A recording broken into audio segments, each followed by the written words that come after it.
to the Metapod, the Pokemon TCG podcast that revolves around the evolving meta. We're here starting the second phase, the second era, the second anime arc, you could say, of the Metapod podcast, hitting episode 101. And I've got some lovely people on the podcast today. I'm Jake, your host. Who else is with me right now? I mean, I'm here. I think, Jake. But that's not... The people watching on YouTube will see a new face. Well, maybe not completely new to them, but a new face to the pod. Stefan, do you want to introduce yourself? Yeah, thank you guys. And first of all, thanks for having me. Thanks for reaching out. It was super nice to get an invitation to be here. So I'm very, very flattered to be here. For those who don't know me, my name is Steffen Ericksen, and I do a lot of things in the community. I think these days, run channel, been playing for how many years now? 17 years. Also both judging, playing. My fault, my entire family plays. Yeah, yep. There's a lot of things to it, guys. So, but that's me, I guess. And let me tell you real quick, because I did a little bit of research too. Our special guest today is a 11-time world's competitor, world championships. So when you talk about long-time player, you talk about got the whole family to play. This is a good player. This isn't Jake sitting up on a new pod, talking about how they play Pokemon cards. This is a real player. But we got a lot of cool stuff to talk about today. We know that our demographic, a lot of people are playing with their kids. We see the YouTube comments, the Apple podcast reviews, things like that all the time, Twitter, but also just general life changes. People grow up, whether that's going through college, whether that's getting married, everybody goes through these major life changes. And our special guest today has gone through all of them, I would say. And so what better expert than to bring him on? So, Sean, what else is going on? I mean, that's basically it. Today we're going to be talking about being a Poke parent with Stefan. We're going to pivot a little bit too, because Stefan, as you mentioned, you have a variety of interests in the hobby over the years. We're going to talk about full art cards, full art supporters in particular, and then shift gears one more time and talk about math. Math. Yeah. So, at that point, for those of you listeners who hate math, we'll let you know when you can tune out. But trust me, it's interesting. It's wildly interesting what Stefan does. So, but I mean, I guess without further ado, Stefan, if you want to talk a little bit about, I mentioned a little bit about your background, but if you want to go into more detail about your background, your history in the game, etc., go for it. I'll take the opportunity, of course. I love to get any excuse to talk about Pokemon and also my own time in the game. So it all started back in 2005, where I was introduced by one of my friends, Lars Andersen, who I actually met through, I think it was football at that time, and then he was at Worlds the year before, and I was like, somebody's playing Pokemon. And I was like, next year I was like, this is pretty interesting. Like, let's try it out. Let's try and play it. So I got to learn it 3 weeks before Nationals in Denmark in 2005, and then I got 12th at Nationals the very first time I tried, 3 weeks later. But okay, what goes to it, we were like 30-something players at Nationals in Denmark. It was not huge, but it went. So I want to discount that a little bit, It but sounds still, I think the first challenge that I went to had 10 people, and I was ninth, and I was 03. Still, it's a huge accomplishment. And I got to play one of my favorite decks back then. I played Gardevoir, actually. It was one of my favorite cards always. I always look for Gardevoir prints. I even also side collection as well. Make it back to that later. Gardevoir is also a nice card. But yeah, I played since then. And then the year after, my first brother joined, Simon. Then the year, not even the year after, then my youngest brother and second youngest brother, Jonas and Jesper joined. People may know Jesper, because he never shuts up about how he won Worlds in 2016, right? So we all know that. No, a huge accomplishment, very proud big brother there. And my parents also got in, and now I can actually share some news with you guys. Since this morning, they also both got staff at Worlds. So they got invited for staffing this Worlds, both of them. So nice. That's I'm awesome. very happy. So my parents are there. So if any of my opponents they do something they shouldn't, I'm gonna call mom on them. That's what's gonna happen. Yes, I love that. That's amazing. It's like basically Worlds is a family reunion for you at this point. It's like a family vacation. Yeah. It is because actually, so compared to the rest of my family, I live in the Netherlands. I've done it for the last 10 years roughly. And the rest of my family lives in Denmark. So yeah, it's a family reunion. I get to see my parents and I get to see my some of my brothers. Not all of them will be there. And but to return back, then we all played and just kept playing. My parents also start playing. Then later I judged, they judged and ran leagues. And then in the meantime, I got my master's and my PhD and started teaching at the university here in the Netherlands as well, where I also get to teach some math and statistics. And I take all opportunities I can to mix in Pokemon in any form or shape. It's always quite fun to do and teach them different angles to do all these different things. And also knowing about this later, Sean also knows exactly what I do because he was also with me for one of these adventures as well. Mm-hmm. We got to flip a whole lot of coins. Yep. I remember that. No, so I do a lot of different things. I also met my wife through Pokemon.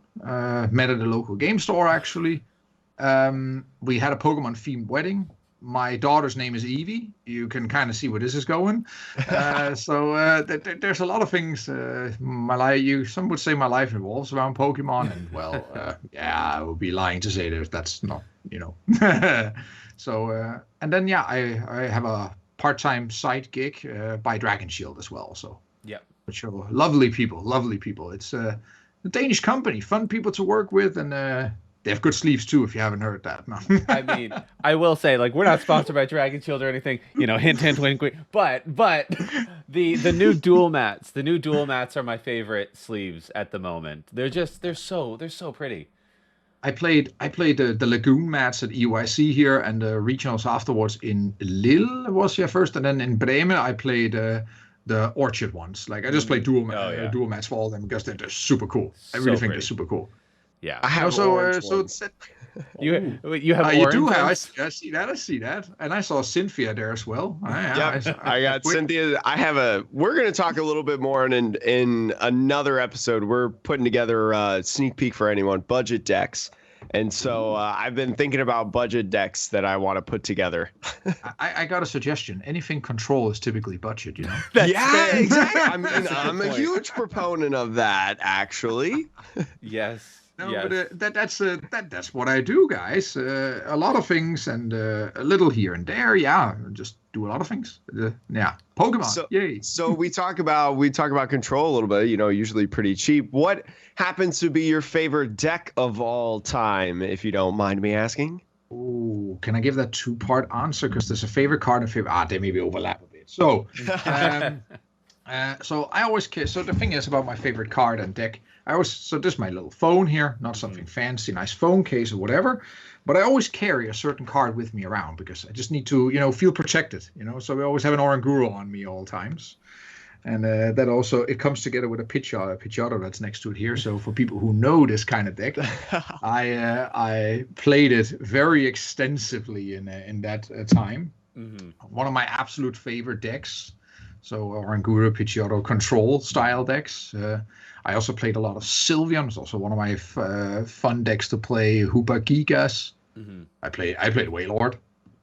So that stuff's cool. All these kind of things. Like I love this kind of stuff. Love it. So it's interesting that I would say out of a 17-year playing history, the Pidgeotto control is one of your favorite decks. It's a very recent deck. Comparatively, it is. It's okay. It's one of my favorite newer decks, but if I really have to dig deep, one of the decks I actually favorite decks I may say like just in general of joy of playing and everything. Don't get me wrong, control is a joy to play, at least for the player who plays it. Maybe not for the opponent, but that was the deck I played at Worlds, my very first Worlds in 2007 on Hawaii. Then I played Flygon EX with Emerge Charge together with Macago and Nidoqueen. Okay. And Holland's Cast Formation. That was, I still think to this day, super awesome deck. Love it. They got to reprint that stuff. Yeah. It's interesting how a lot of people, their first couple of years of playing, if they've been playing for 5-7 years, a lot of people that I've talked to, at least, will usually say like kind of their one of their first decks that they played in like that first 1 to 2 years of playing is usually their favorite deck. So it's interesting how most people feel that way, in my opinion. Oh, you may be right about that. I also love any Gardevoir deck I can get away playing. That was my very first deck I played, was a Gardevoir Gorbis Pidgeot deck. Back when Pidgeot had Quick Search. That was amazing. Yeah, like anytime I can shove a Rowlet in a deck, like I'm in. I don't care if it's good or not. Like I'm doing it, you know? I got some news for you. I don't think Rowlet is pretty good right now, so it's pretty good to stuff in a few decks. Yeah, he's become a nice little tech card. He's become a nice little addition in decks, and I'm thriving because I actually have like over 100 copies of that exact Rowlet card, because with the content that I would make, like people would send me that Rowlet. It's my favorite Rowlet card. And so I'm just swimming in them, you know, ready to release the flock, as they say. But I got a question for you. It's very important. I know I'm the guest, but I got a question for you. Do you have a German Rowlet? And do you know what it's called in German? do I have a what? A chairman Rowlet? No, a German Rowlet. Oh, German Rowlet. I do not have any other language besides English, unfortunately. I need to get your German one because it's called Baus. Like Baus. Yeah, it's called Baus. I'm like at Worlds, I'm like, I'll play Baus and Birdkeeper in the Baus. It's super cool. It's super cool. I love German translations. I'll send you the P.O. box and pay you the shipping for it. Cool. I'll see if I can dig one up then. Jake, you could play Baus for game. Yeah, Baus for game. And then my opponent's like, wait, you already played a supporter this turn. I'm like, read the card. Yeah, like a Baus, right? Yes. All right. Well, I guess getting into it now, the meat and potatoes. You know, you mentioned your whole Pokemon is a family affair, right? It's the whole family is part of it, and now you have recently become, I would say, a Poke parent, bringing your daughter to a regional event. So, yeah, like, do you want to tell us a bit about that? Was that the first experience bringing, as a Poke parent at a big event? It was, and also the first time my wife was back at an event again, because it's been a rough couple of years, with all the COVID lockdowns and whatnot. So we of course waited a long time. It was already the plan to bring her to Worlds in London in 2020. At that time she would be roughly 6 months old, and we had a matching Pikachu onesie, and everything was ready. It was perfect. And then of course we couldn't go for obvious reasons, people know. But now we managed to go to Bremen regionals, because that's only 2 hours each way. So I could drive the first day, play day one, go back, and then drive back the second day, and then bring them on the second day. It was a little more quiet and easy. So it was really nice, and it was quite fun. And she was a good girl. She behaved very well, was very happy. Even managed to sleep in her carrier. It was easy. She's a little more than 2 years old now, of course. She was born in March 2020. And it went flawless, I would say. A good first experience to have her out at event. So we got this idea to bring you on because you actually posted a picture playing with her. So I got to ask, when you two were playing, did you win? Did you win that game? No, unfortunately not. And actually we played one of those pick a pack. So you open a booster and you build a 20 card deck with your booster and energies for the rest. And we played like a little pot of 4 people round robin, so you get to actually play 3 games. And we're like, wait, I can actually sign my daughter up for this event. So on the slip, actually, it's her name. You can actually zoom in and see it's her name. So it's her first event she actually played. Event, but side event, right? Mm-hmm. And it was super cool. And she soon after the first game, she actually got really tired and fell asleep. And then my opponent was like, Judge, my opponent is sleeping. And I was like, I just played the games, of course, but it was really nice to have her there, and she tried to help out the best she could. It was, but she's only 2. I'd still give it a little time. Yeah. It's just amazing that, like, someone who's 2 is like interested and can like focus in it. Cause like, I remember when I was 2, there's no way you could get me to pay attention longer than 3 seconds at one time. Like I would just be over in another room after that, like, so it's awesome. She certainly seems to like it very much, which of course I'm very happy about. And Ooh, fun fact: the first card she ever held was an Oranguru as well. Oh my gosh. My wife was furious. It's like, No, and we even made her select her first Pokemon. Like of the 3 original starters, when she could crawl, we lined them up and like made her pick one. and Which one did she pick? She ran straight for Charmander. Straight for Charmander. classic. There was no doubt in her mind. Yeah. And she still sleeps with it also, like her Charmander. So it's really cute. I did that with my niece and nephew. They're they're a little over a year old now. And I surprisingly, like a couple days before, decided to go with my family to go see them just because I was able to get off work. And I didn't have time to like order from the Pokemon Center the Charmander, Squirtle, Bulbasaur. So when I went to like the local mall, the best that I could do was Bulbasaur, Totodile, and Torchic. So it's a mix of generations, but it's the same thing effectively. You know, it was fun. They really like Torchic and Totodile. Unfortunately for Bulbasaur, but it is what it is. I want to know what, any viewers out there, listeners, like, if your kid crawled to Bulbasaur, let me know, because I feel like I never see Bulbasaur get picked, and it's not I love Bulbasaur. Yeah, I mean Bulbasaur's cool. I'm a Squirtle stan, but that's just me. No, I got Charmander back also. We could play Red and Blue because my parents they bought Red and Blue for me and my brother, and then I just let my brother pick, and he was like, "Ooh, Blastoise," and then I just took the other one. Yeah. And so. Well, I mean, I guess that sort of gets us into like the next question here, which is now that you have gone to one event, what are you looking forward to the most about the future, potentially as a Poke parent? I don't want to assume that your daughter is going to be into it, but I think it's certainly going to be a part of their life. I hope, but of course, very important to state here. Of course, not going to force her to play. Obviously, she has to want to play. It's very important not to force her or anything. But of course, it'll be lovely for her to just come out and join, and also see all the people that we also known for so many years, and just be part of the community together with us. It will be fantastic.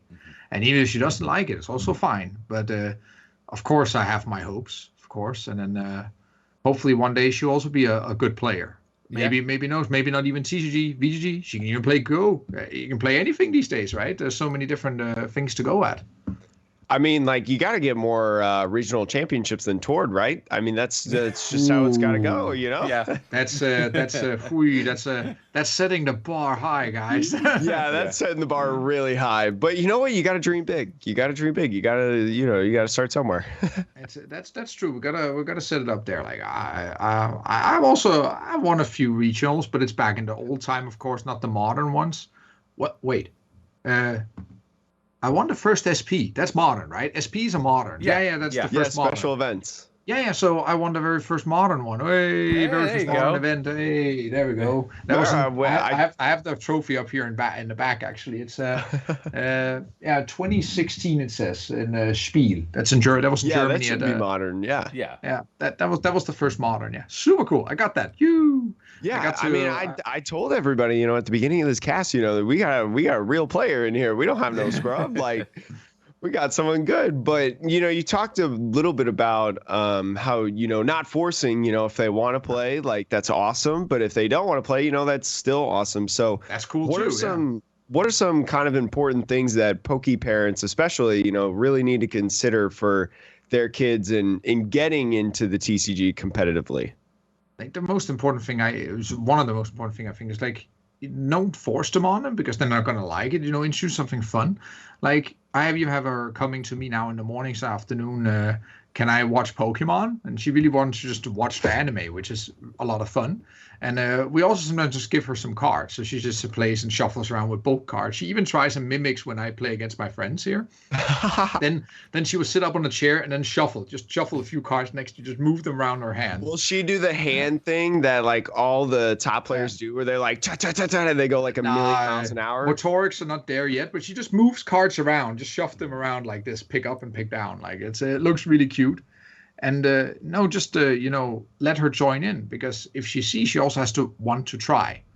So it's just let her lean into it. And because I'm not gonna force and say, okay, today we're gonna learn to play Pokemon, and then sit down and just study. It's that's not how it works for this here. No. But I want her to feel that it's fun, of course, because that's also the reason why we play it. We think it's fun, of course. Yeah. I mean, I guess like what's the juniors like Pokemon scene like where you are in the Netherlands? Like, are there a lot of like kids that play? I know that every region and every city, especially, just can be very different. Oh yeah, I think the current situation for leagues is pretty tough where I actually have an hour to the closest event. Oh wow. Yeah, so we don't have a league here for quite some years. That's a longer story I'm not going to get into today, but it's like we have a few players up in my area. We just meet at my house every Wednesday and play cards. That's kind of how it goes right now. Then it's an hour away. And in terms of juniors, it's hard to say now because we had 2 years of COVID, of course. But even before, no, there was not that many. There was very few.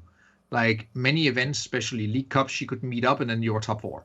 Yeah. You're top 4, so you get prizes for just showing up, which was fantastic, right? I mean, then points, man.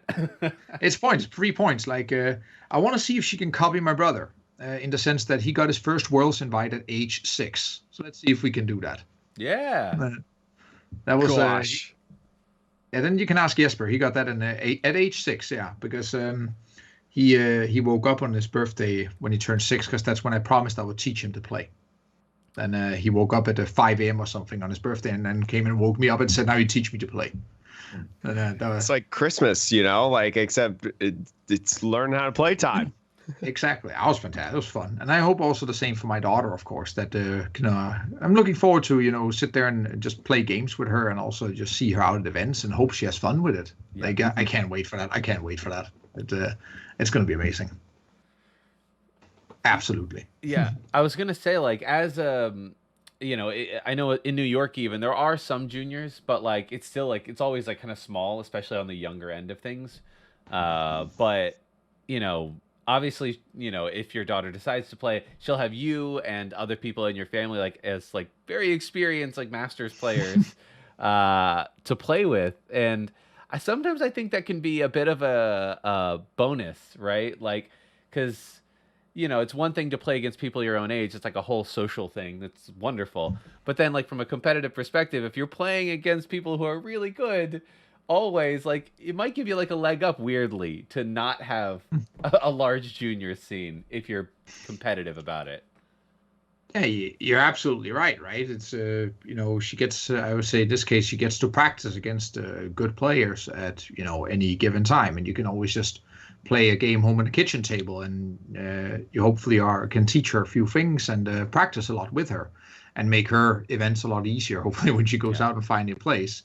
But most important is to just listen to your kid. If your kid doesn't want to play anymore, the kid doesn't want to play anymore. Like the worst you can do is also like you go and play an event and then mid-event, I know it sounds bad, but the kid doesn't want to play anymore. Well, then you have to respect that. It's you cannot force them. Yeah. But it's tough. But again, she must have fun with it. Otherwise, why do it?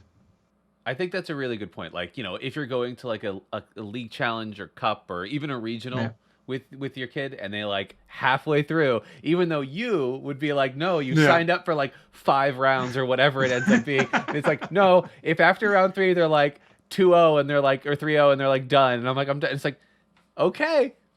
Did you have fun? And ultimately, that's all you can ask for. I think the only thing I would try at that point is just to make sure that she doesn't get DQ'd or something. So yeah, it's like, could you just go to the table at the beginning of the round and say good game and give them the win, and that's it. That's all you got to do. Yeah, I think that's me. That's compromise, and we have to teach to compromise, right? So that's something, I guess. You gotta teach them that when you're 3-0 and you don't want to do it anymore. Well, there's still a chance that you can get some stuff out of it. So like you gotta be smart about it. Show them the prize wall. You have to go and teach her to say, do you want an ID? What was baby's first words? ID. ID. Oh my God. That would be I tried to teach her to say pass first, just to annoy my wife. It didn't really work. Unfortunately, it didn't work. Because I also tried to later, if I go down now and I wanted to make her say resource management, but then my wife got upset. I would Airmail 1, Airmail 2, Airmail 3. Yeah, exactly. You get the drill. I would actually love to know if there are any like juniors players out there playing the Umbreon Wall Stall. Oh, I'm sure. Xander's deck, like, because like, I mean, it's a very difficult deck to pilot because it's all sequencing, right? Like, you get into the combo and then you just have to sequence it. I'm sure it's possible, but like, I would just imagine the other kid who's like 6 and he's like, how do the rules work here? Like, this isn't. We're not playing Pokemon anymore. No, I don't know whether I'm going to be a good or bad influence and be like, here, Avi, Dad has this wonderful deck here. It's a control deck. You want to learn how to play it?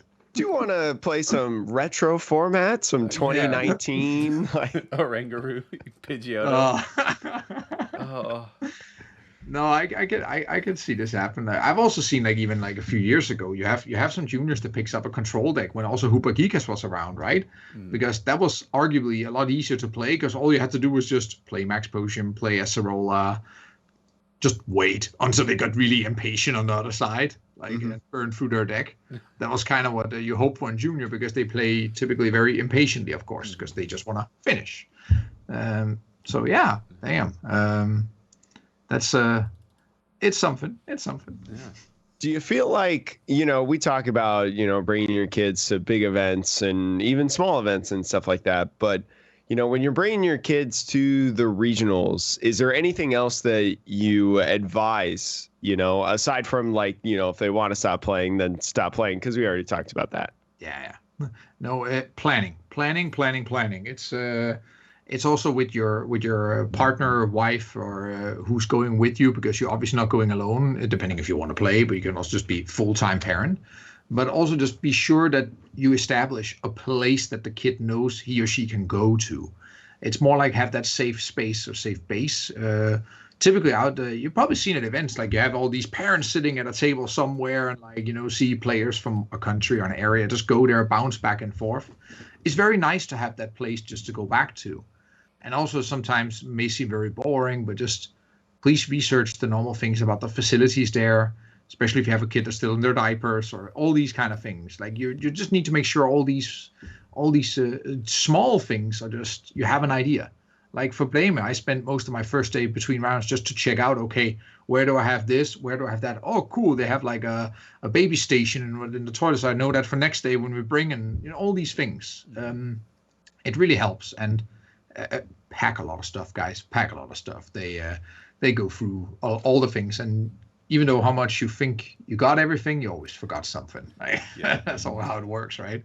But yeah, planning. Really can't stress that enough. Yeah. No, I mean that makes a lot of sense, and like, it also seems like, especially as your kid gets older, right? Like, and you're going to these events, they could be a little bit more autonomous. But, I think, if you do have a kid that's, unless they're like 13, 14, like, at almost master's age, do you feel like you'll have to make a decision at big regionals whether or not you play versus your kid? Yeah, of course. So if I go alone, obviously that's not a good idea to play. Especially with a younger kid, you really need to make sure that you have somebody with you. In my case, I would often say be my wife, for instance. And then she wouldn't play. She also doesn't really play much. She knows how to play and sometimes used to play, but she will just be fine by just watching our kid in this case. Mm-hmm. But in terms of just say I would go alone with her, that will not be before much, much later. Mm-hmm. Yeah. Otherwise, I wouldn't. Otherwise, I'll obviously not play myself at that point. Yeah. Because also there's another problem with it. Juniors usually, or seniors even, usually play less rounds than masters, right? So there's bound to always be like a couple of hours at the end where your kid is tired and done, but you're not done. Yeah. And that can be kind of annoying, and both ways, right? Not meant like your kid is annoying or anything, but more meaning like it just doesn't match up in time. Yeah, I'm not sitting here and saying like, oh, your kid. No. I also mean you should really respect your kid because masters just take longer. It just takes longer. Yeah. Well, you have you have to factor that in. You have 9 rounds. 10 rounds of masters is a long time. Yeah, it's a lot of playing.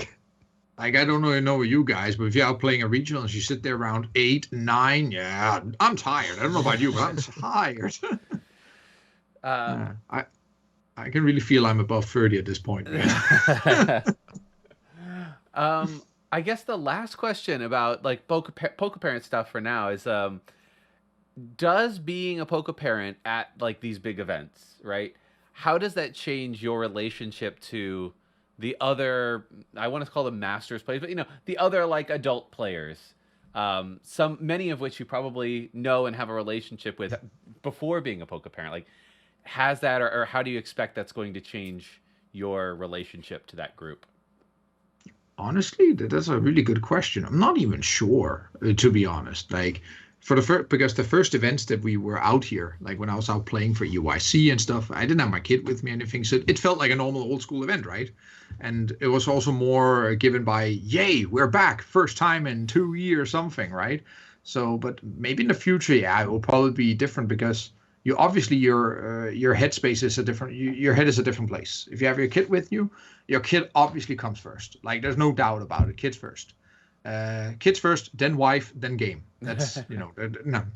I have an order set my wife as well. Kid first, and then we can worry about each other afterwards. That's how this works.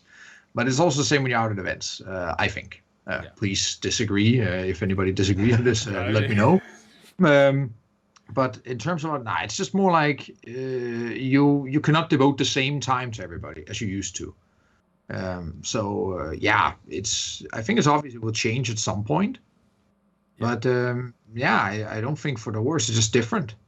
Yeah. Like, so you mean you don't stay up until 2 a.m. the night before, round one, testing decks and changing your deck list at the last second? Ouch. No, I haven't even done that in years already. Like, I don't know, because I'm way too tired. I'm an early riser instead. I'm a morning person, so it's very hard for me to be up in there. But no. And sometimes we have like round one of the event. That's practice, right? That's where we practice. Yeah. That was kind of what I did also, like that was in Lille. Yeah, first time I really ran the deck was round one. That was quite fun. It happens. I mean, I guess no better practice than in the real thing, like that's where it all happens. Yeah, you don't go like, oh, whoops. Yeah, I guess as a poker parent, you're not doing the whole like going to the regionals and you're in a room with four or five other sweaty individuals testing until 2 a.m. Like, I think people who've been to regionals, especially in the pre-COVID era, like, that feel where it's just like, to be frank, it's typically a bunch of dudes sitting in a room, and it's just, it doesn't smell good. I remember the regionals I went to in New Jersey, there was one person, there's like 4 or 5 of us in a room. One person came in like 3 hours later and was just like, guys, this room just smells like dude sweat. It's so bad. It's so bad in here. And I'm like, ugh. Anyways. I remember those days sitting playtest for hours and hours and hours on end. Yeah. And sometimes we still playtest a bit. We mostly invite people over during the day, and then it's like half and half because there's still kids around. And then typically after she goes to bed, then we get a few more hours of call it focused testing. Yeah. But you can't devote the same amount of hours. Impossible. You can't. That's just I rely way more on theory, man, a little bit these days, and be like, I also found myself right to my brother, hey, what's a good deck? Yeah, just calling up Jesper and Sander, right? And just be like, what should I play this weekend? Yeah. No, I love to, speaking of Sander, I love to theorize with this guy. This guy is everybody knows by now he's a control genius. So there's no hiding that fact around. I love to play. I love to test with him and theorize with him, like we also did with the Umbrian deck before, and also like to play devil's advocate when he comes with an idea and such. And we did the same with Corviknight loop. We played the regional following that as well. Love doing this. It's fantastic. It's always a joy to work on fun decks together with him. So you and I have a little bit in common, actually. Unfortunately, it's not our skills because you're way beyond me in terms of the Pokemon game. But we both love a certain type of card. So you have a big collection of a certain card variant. So tell us a little bit about that. I'm actually reaching for it. It's one of these. I just got a new one in today, guys. You So, did? Oh my god! I'm gonna see it on Twitter. So, I'm gonna see it today or tomorrow. I'm gonna make a new post because I got 3 more in here for my new collection. It's full art cards, guys. Full art supporter cards. Oh, look at and, that! and I got one of the Roxanne best there. ones. It's a Roxanne, of course. Yeah. I collect full art supporters, which include rainbows in this case. So full arts and rainbows of supporter cards. And with these 3, that makes it 597. And so a lot of people will, they'll hear over 500, which, by the way, that is so many. They'll hear over 500 and they'll be thinking, wait a minute, there's not over 500 supporters. So how is your collection over 500 for anybody who doesn't know? No, it's I also collect different languages, focusing on European languages most of all. I do have Japanese, and I even have a few Koreans also. But those are like, when I come by them, I try to pick them up. But I actively collect English first, and then I try to start filling out on the European languages. I'm far from complete, guys. This is I think it'll be more around 2,000 if I actually had them all. Of all the different languages. We have you shouldn't realize in Europe there's a lot of languages, a lot of different cards. So besides English, of course, we still have German, French, Italian, Spanish, and Portuguese, of course. But that's more in Brazil, actually. But still, it's a different language on the card. And that set I have a complete Russian set, because there were Russian full arts as well. There exist only 18. So I got them all. That one is complete. And there was no Dutch, because Dutch was only the first 3 sets, so way before. The first full art supporter was N from Noble Victors. Mm-hmm. Victors called, that was the first full art supporter. And then by now there's like 20 something in a set. It's huge. It's become very, very hard to keep up, but I'm trying. So pick them up here and there and everywhere, and now I'm almost at 600, almost. What is the hardest language, and vice versa? What is the easiest language to get? Whether that's the amount out there. A lot of these cards are maybe like expensive. Like this language is just most expensive. Yeah, so luckily in Europe we have Card Market, which helps a lot in the different language department. But for me, the most difficult language to get is actually Portuguese, because there I literally had to go to Brazil to get them, or get them from there.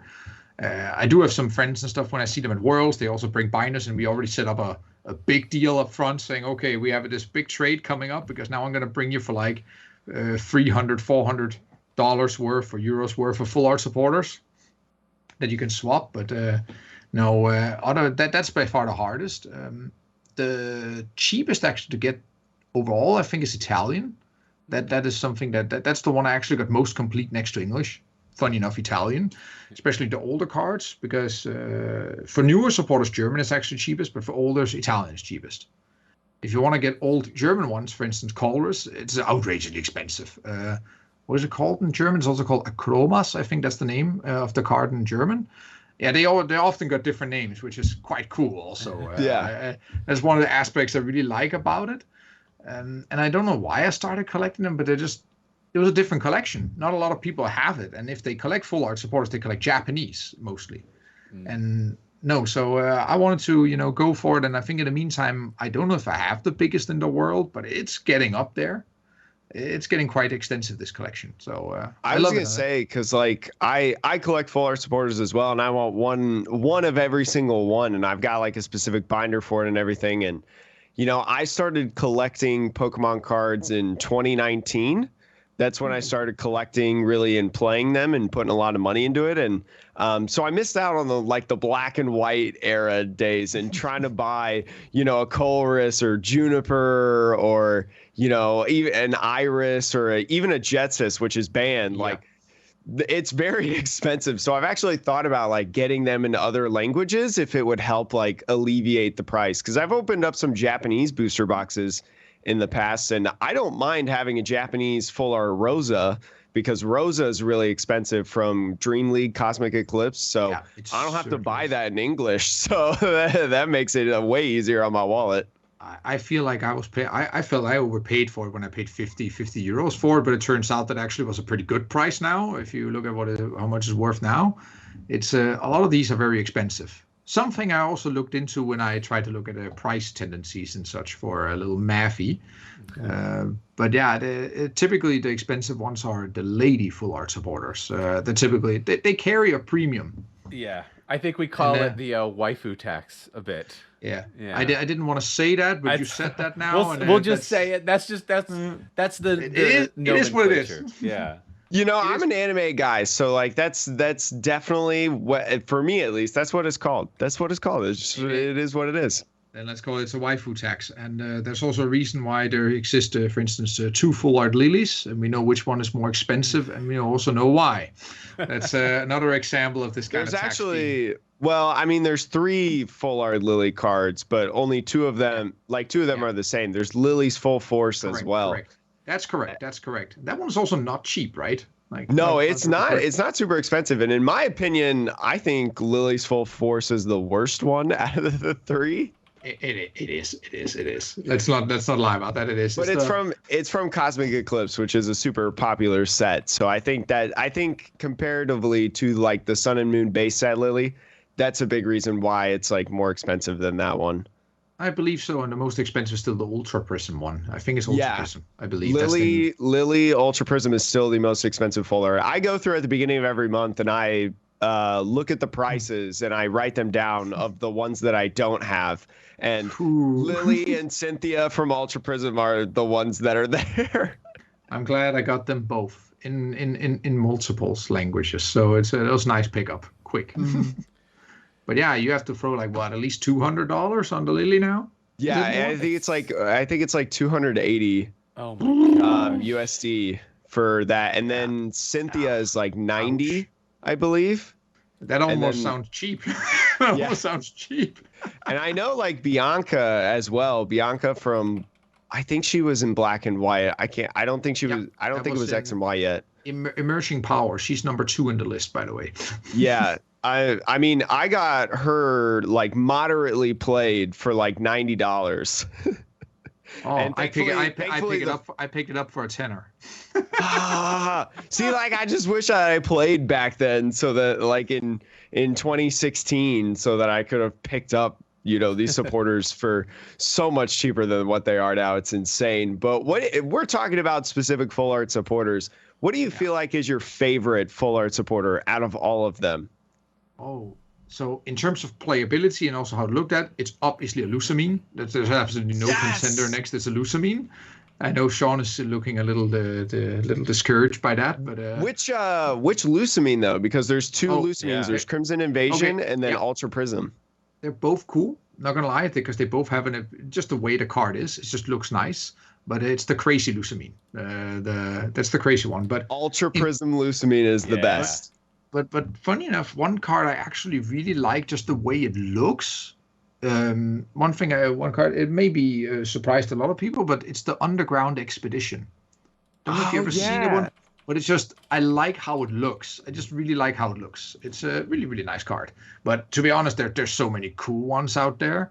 Mm-hmm. But definitely a Lusamine. If I have to pick like one, it's a Lusamine. But every time I go over the collection, like, oh, this one is cool. Ooh, this one looks nice too. Oh, nice. Sean, did that say it was Celestial Storm? The Underground Expedition? Yeah. Yes, that's Celestial Storm. Yeah, Celestial Storm within the last like 3-4 months has really like jumped up in price, I've noticed. I'm missing most of the Celestial Storm cards, and it's really hurting. It's really hurting the longer that I wait. But yeah, Underground Expedition is one of those that's like, it's really, really good, in my opinion. Like Battle Reporter from like Black and White, like that's another like really, really cool full art supporter that not a lot of people look at. That card used to be dirt cheap also. Like I'm talking $3 or something like that cheap. Those are some really, really nice cards. Like there's just so many cool cards out there, and that's why I like the full arts. They're also really, overall, they just gotten better with time. I think they've gotten nicer. So that's really also one of the reasons I just really like them. And rainbows. A lot of people have different opinion about the rainbows, because I think the general opinion is that they look worse than the full art counterpart. And I like to say that's often true. That is true. But there are a few where I think they look really good. Wouldn't say better, but to give an example, like the gardenia I just got in, like this one here, I really think this makes for a really, really nice rainbow card. Like the way it's done on the rainbow on this one, it's well made. I will say that Sword and Shield, comparatively to Sun and Moon, I think Sword and Shield rainbows are way better than the Sun and Moon, because I need to burst your bubble now. Oh, they started with rainbow supporters in Sword and Shield. Well, I'm talking about supporters. Rainbow in general. But in Sun and Moon, like the rainbow of like the GXs and things like that. Okay. Just the rainbows overall on the cards are way better in Sword and Shield because they have like the different texturing difference. When in the regional streams, when someone plays a rainbow card, I can actually tell what that card is, like watching the stream, No, it's really cool. You're right. They upped their game, but in general, I think the cards have gotten, art-wise, a lot prettier over time now. Oh yeah, like I think the Sword and Shield era is where you if you want to start collecting the full art supporters, you really need to jump into it, because I think that a lot of these will have a lot of memories, especially because we have like trainer gallery cards now. The special editions. I think Piers has like 3 full arts already, and so it's going to be super memorable, and it's going to be one of those things where if you don't jump in now, like 5 years down the road, you're just going to be kicking yourself because your wallet's going to be emptied. It is only going to be more expensive, not going to lie, and that's also one thing.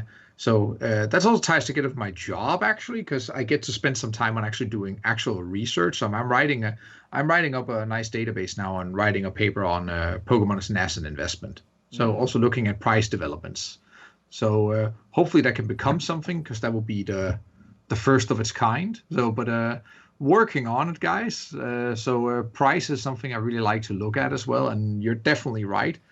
But especially in general, over the last 2 years, prices have just jumped like really high compared to pre-COVID, of course. COVID effect, I would call it. Yeah, I would just the boom of people having this extra money, and they're like, oh, what do I spend it on? And they're like, oh, yeah, Pokemon cards. And time. You have to stay at home now. It's like, oh, God, I have to stay at home. Oh, no, what do I do? Let's play Pokemon or collect Pokemon. I would say from that study, I would love to know if there's like a general like window of time between, because like when the full arts typically come out, for the most part, prices are really low, when they first come out, and then I don't know what it is, but it feels like there's a collective moment when everything jumps from a set. Like I think, I don't know. I think it's usually when they stop being printed in boxes. Maybe. Yeah. So I think that's usually when it is. I need to get some information on that, because right now we look at it as so what we're going to do in this study here, we're going to look at it as from the point of view of a master collection of a set. So one thing we're also very interested in, is there a certain premium difference from when you go from an incomplete to a complete set? Like if you go from 99 completion of a set to 100% completion, is it just the sum of all the individual prices, or actually does there come a real premium on top? That's a question we also really would like to answer here. And also in general, just how does it compare to general, more conventional assets like stocks and bonds? Like how does investing in a set of Pokemon cards actually work? Yeah. So when you finish this study and stuff, we got to bring you on again so that you can give like the full rundown, and like, because I think, it's super interesting to talk about, because I mean, a lot of people that listen to us and in general, like really just love collecting, and going into now this sort of research area, kind of this taking this gear shift into something more technical and stuff. You have a channel on YouTube based around kind of math and Pokemon in general, or a lot of your videos are about, Pokemon and its relation to math. So why did you choose that background for a YouTube channel? Well, multiple reasons, actually. The first one was because, just like many other teachers at university or high school, we were forced online. And I didn't like the system we were using at university, so I tried something else. So I started actually streaming my lectures on Twitch, which was quite fun and different. And then I was like, oh, where do we have unlimited storage? Oh yeah, YouTube, that's a good place. So I took my VODs down and edited and put it up, and I was like, I got a channel now anyway. I'm going to call it Stefan's Classroom because it's a nice overarching name. that can take. So I have different playlists for a lot of different things. So, and then I started like, oh great, I can actually Pokemon math. This is fun. I can actually combine my hobby with my work as well. So I started just collecting a video first on, basic probabilities of, what's the chance of hitting this in your opening hand, getting a mulligan, and it just went from there to answer different kinds of questions. And then sometimes also doing interviews with interesting people about interesting deck concepts, anything from, I had Sander on a couple of times. I had Eves on to talk about judging. I had some casters on just to talk about how it is to be a caster. I will post about insurances because that's also a cool subtopic. All these kind of things, and also probabilities in general, like to calculate all kinds of different things. I also had different episodes where I talked about price developments and how you actually analyze it. So I literally have a video where I just sit and do boring math stuff for an hour and say, guys, oh, this is how we can do this. Oh, this is interesting, cool, awesome stuff. Not that many people watch it, but for me, it doesn't really matter. It's just more like I really like to do this. And it's of course cool when people come and check it out and have fun with it. It's a small channel in a very niche area. I still think I'm the only one who does this, like poker math. Yeah. Like you sometimes see people write an article here and there about it on the older websites, or at one on Poke Beach once. Was it Poke Beach? Or there was one on 6 prices. There was one on 60 cards. Different people wrote, on these topics. I even found an article by Mr. Klaczynski back on Pojo, like that long ago, where I was researching for these different kind of things. And I just decided, we're just going to take all these topics and start like making up some simple videos. Not super flashy or anything, but just to explain these concepts. And I really just enjoy doing it. Yeah. Well, I think one of the things that separates, a good player from a great player is something like probability. And, you talk about proper sequencing a little bit in the videos and how that like helps your probability and things like that. That's a huge reason why, Tord Reckliff is such a great player, because he understands like the aspect of probabilities, like, okay, here are my odds hitting this. So this leads to my best out. So, even though it is niche, the topic, I think it's important for anybody who like wants to step up their game, honestly, and especially for free too. Like you can watch those videos for free. You don't have to pay for coaching, stuff like that. You can watch the ads and get a little bit of ad revenue, That is true. That's the whole thing about YouTube, right? You have to take the ads these days. There's enough memes about that around also, so you all seen them, I guess. But no, it's mentioning Tord. This is a great example of a player who just knows exactly the perfect order of things, how to play your cards in the perfect sequence, but also like when it just comes to deck construction in general. So also know how to put together your 60. Because you may be able to in-game properly sequence, but if you don't have the perfect 60 up front, you can also, you don't get to the perfect outcome still. It has different layers to it. So, and he's like one of those players that, at the beginning of this format, he chose Urshifu when Urshifu was really, really awesome when IRL events started coming back. And then like kind of soon after Urshifu started dipping off, but he's really stuck around. And I mean, he just won a regional with Urshifu, a deck that most people would really fall off. And it's basically the same 60 as he's been piloting since the beginning, just changes, just a couple changes here and there, just based on, his results from previous events and how the meta shifted. And I mean, again, when you talk about the perfect 60, like he's the guy that does that, he sticks to the archetype and he just goes. He did the same with Sorark. It was Sorark plus something, Sorark plus something else. He had the same. He found a good card. We go for it, and like you see many examples of Tord just construct a fantastic deck and a really good concept and really, develop it to perfection so many times. The Urshifu was also, I believe he used the word a fever dream when he created it and came with the run of it and also the game plan of how actually to beat Mew. How you could actually set up a perfect yoga loop turn and kind of lock them. And I think at some point it was set like, if Mew benches or Ikorio turn 1, which was kind of common just to do, right? Then it suddenly become a super favorable matchup for Urshifu.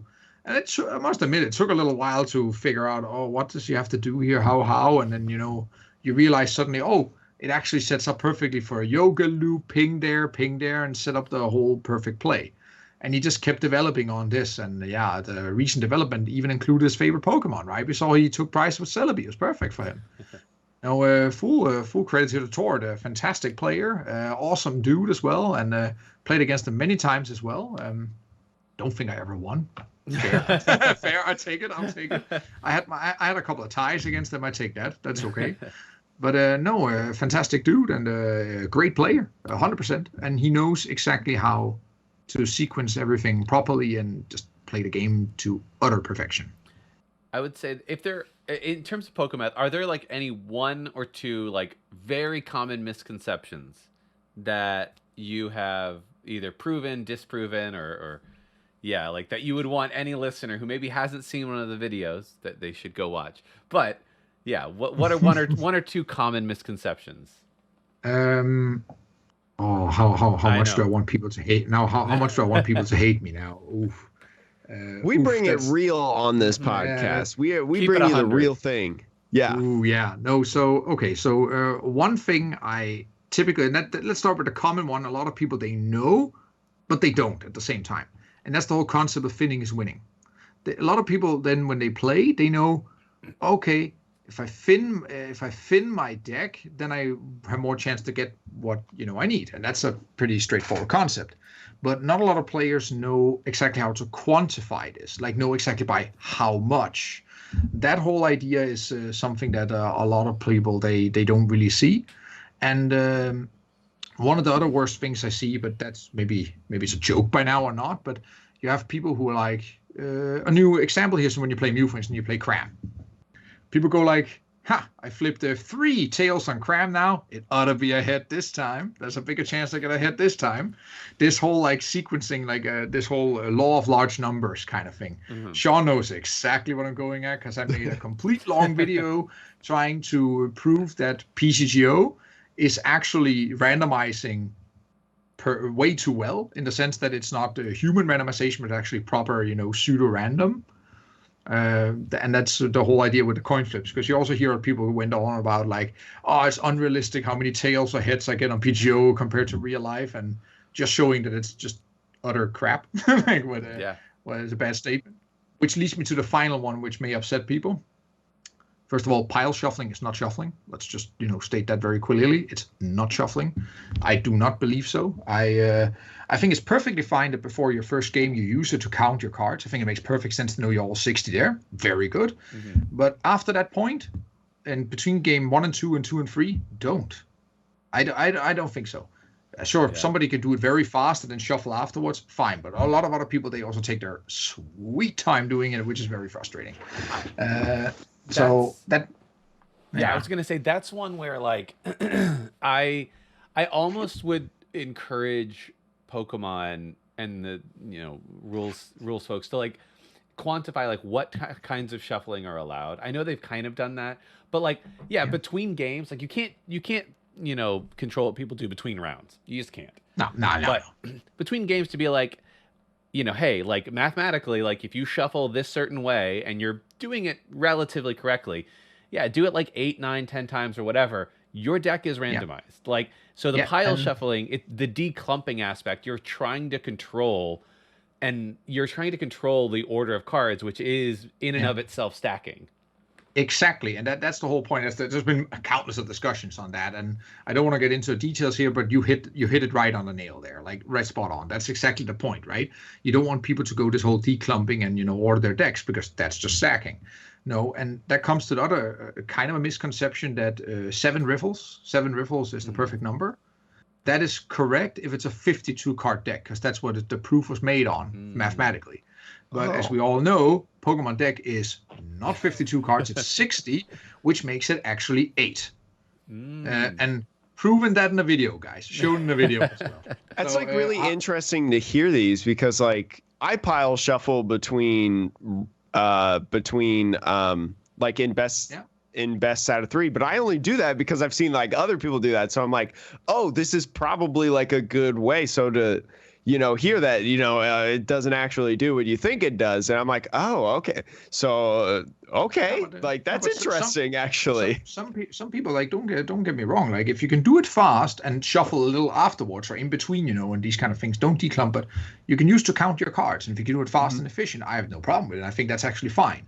Because we always hear about a person who missed a card in a deck box, or it fell on the ground. Shit happens. Or you swap a card with an opponent because you're using the same sleeves. Oh yeah, I ended up with a power plant in Pikarom early on, and I was like, oh, no. That's terrible, Sean. Oh, but if it's the same sleeves and you just swap a card, then you're still at 60, and pile shuffle wouldn't help you. True, that's true. It's more if you get an extra card, say. But yeah, there's a lot. It's a huge discussion, and it upsets a lot of people when you hit on this. But I want to say, like, you can do it to count your deck, and it's perfectly fine, and you can do it fast. I think it's great. But and I'm not going to sit here and play holy. I've also done it myself. I also pile shuffle earlier myself, but also mostly just to count before the first game. That happens. But in between, I don't think you should do it. But that's my personal opinion, and nobody should do it if they, that's their choice, obviously. Sure. But if you can do it fast and efficient, it's all good. It's all good. But declumping, no. Let's not go down that road. So kind of switching over mathematically from the competitive side to kind of the collecting side, has math really proven that opening boxes has gotten better or worse for players over the years? Because, sets are huge now. Yeah. It's, in short, it's of course become harder to complete master sets. That should be obvious because the sets are bigger. That makes sense, right? Yeah. That's not something that you could prove it, sure. But in terms of how many boosters you have to open, also something I covered in a previous video. How many booster packs do you actually have to open? And the truth is, it's a lot. It can just buy singles, guys, if you really want to complete, buy singles. But of course, we want to open packs because you want to see what's in the packs. You don't want to know if you got a good box or not. But over time, no, it's hard to say because it really from set by set, right? So you have some sets where this is really hard to complete, and apparently there's a really low pull rate for certain things. Like in recent memory, I think like Evolving Skies is really hard to hit everything off. I think that's I don't think I'm wrong when I say that. But on the other hand, now when I open the newest set, Astral Radiance, don't know about you guys, but I hit a lot of stuff in this set. Like I think the pull rates are quite nice here all of a sudden. I think it really differs per set, but in general, yes, of course, it's become a lot harder. Also because sets are, it feels like standard plus 200 cards. It's amazing. It's insane how big they are. I remember the days where you got a set that was 110 maybe, and you were like, oh, that's a lot. Oh. There's over 100 cards I have to get. Ah, geez. Yeah. Oh God, I need triple to buy digits. Damn. And now fast forward a few years, guys, and we're going to collect 400 card sets or something. I mean, I guess it's the blessing and the curse, right? Of like, if we were to go back to like WotC era, and it's like, oh, there's only like 90 some odd cards, so it's easy to complete the whole set. There's no alternate arts, whatever. But like we were just talking about all the alternate arts and trainer gallery and all of that. So like the blessing is you get all these cool cards you can collect. The downside is you can get 17 hits in a box, and they're all different hits. But the downside is like if you want all of them, good luck. It's tough. It's tough. Like I open a couple boxes of Astral Radiance. I love opening boxes. No secret there, and I no shame in that. I think it's really cool. I like to also just open box with my wife, and let my kid try and open a pack as well now, also to see how that goes. But yeah, you just know.